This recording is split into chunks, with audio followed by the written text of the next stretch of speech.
રાજકોટના મવડી વિસ્તારમાં અર્જુન જ્વેલર્સમાં આઈટીના દરોડા આવકવેરા વિભાગની ટીમોએ વહેલી સવારથી જ સર્વેની કામગીરી શરૂ કરી। અર્જુન જ્વેલર્સમાં અલગ અલગ દસ્તાવેજોની તપાસ શરૂ કરાઈ છે। સાંજ સુધીમાં મોટા પ્રમાણમાં બેનામી વેપારો મળે તેવી પણ શક્યતા। ત્યારે આઈટીની રડાર પર રાજકોટના મવડી વિસ્તારમાં આવેલ અર્જુન જ્વેલર્સ છે કે જ્યાં કરોડો રૂપિયાના બેનામી વેપાર ઝડપાય તેવી પણ શક્યતા છે। આવકવેરા વિભાગની ટીમોએ વહેલી સવારથી જ સર્વેની કામગીરી શરૂ કરી છે।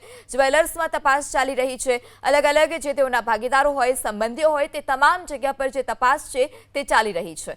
સાંજ સુધીમાં મોટા પ્રમાણમાં બેનામી વેપારો મળે તેવી પણ શક્યતા। વધુ માહિતી સાથે સંવાદદાતા પરાક્રમસિંહ ફોન લાઈનથી જોડાયા છે। જી પરાક્રમસિંહ, અત્યાર સુધીમાં કોઈ બેનામી વેપારો સામે આવ્યા છે ખરી અને હજુ આ તપાસ કેટલી વાર ચાલી શકે છે? ચોક્કસ સવારથી આ તપાસ શરૂ કરવામાં આવી છે। રાજકોટના મવડી વિસ્તારમાં ખ્યાતનામ અર્જુન જ્વેલર્સ આવેલું છે। આઈટી વિભાગના અધિકારીઓ દ્વારા સર્વેની કામગીરી શરૂ કરવામાં આવી છે। અલગ અલગ દસ્તાવેજોની તપાસ પણ શરૂ કરવામાં આવી છે। છેલ્લા 6 મહિનાથી રાજકોટની અંદર એક પણ જગ્યાએ જે કાર્યવાહી નહોતી, પરંતુ અર્જુન જ્વેલર્સની અંદર અચાનક જ કાર્યવાહી શરૂ કરવામાં આવી છે।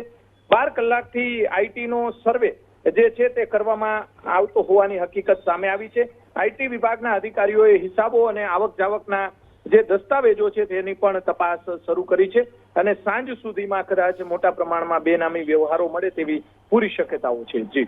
જી, માહિતી બદલ આભાર।